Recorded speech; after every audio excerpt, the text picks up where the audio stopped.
How'd practice go today, the final practice of spring? You know, it was fine. It wasn't stellar. It was more just the final practice with everyone, I think, ready for it to be done, knowing that there wasn't going to be a scrimmage today, there wasn't going to be any contact, there was just more preparation for spring and summer in terms of drill work. So I would say anticlimactic. You know, it was just kind of another work day. Did you learn anything about this team that you didn't know going into spring? Stand out? Not really. I was impressed with the leadership going in, but with 29 seniors, that would be kind of a strength. There's a few younger players that I think maybe their role might be expanded a little bit more than maybe what I thought. Other than that, the biggest question going into the season, I would say, is just Justin Sorensen's health at kicker. You know, but man, there's not many other questions based on the reports of the number of guys that we're going to have that will be back and healthy, and the depth we have at the positions. And I think the stage is set to have a good team. But I felt that before spring. Offensive line a concern at all because just you missed? If you were to say through the spring, yeah, huge concern. If you look at then who's supposed to be back for the fall, there's 8 other players coming back that are, most of them are more experienced or at a higher caliber than those that practiced all spring. So when you add 8 more, that would be, and I'm not sure I'd know even what to do. It'd be so much fun in terms of what we could accomplish at practice. Alumni Day today had a lot of the former players here. What was that like? It's always fun to have them come back.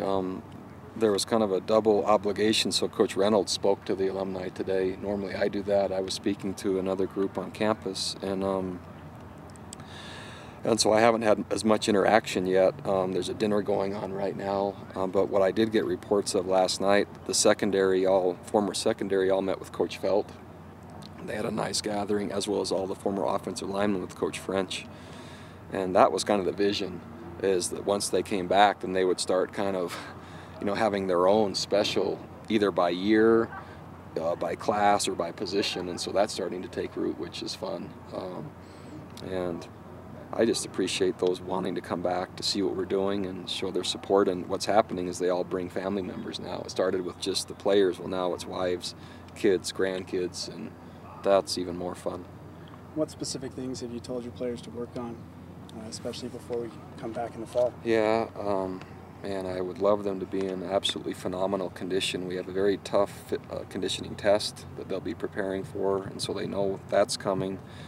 But really, we spent the last 4 practices, I think it was 4 practices, training our players to run the player run practices for the spring and summer with the expectation of, could that look like a practice where the coaches were out there but they're not out there? And so we tried to help get that across and work on teaching and helping them understand what drill work to do and how to do it and how to express that.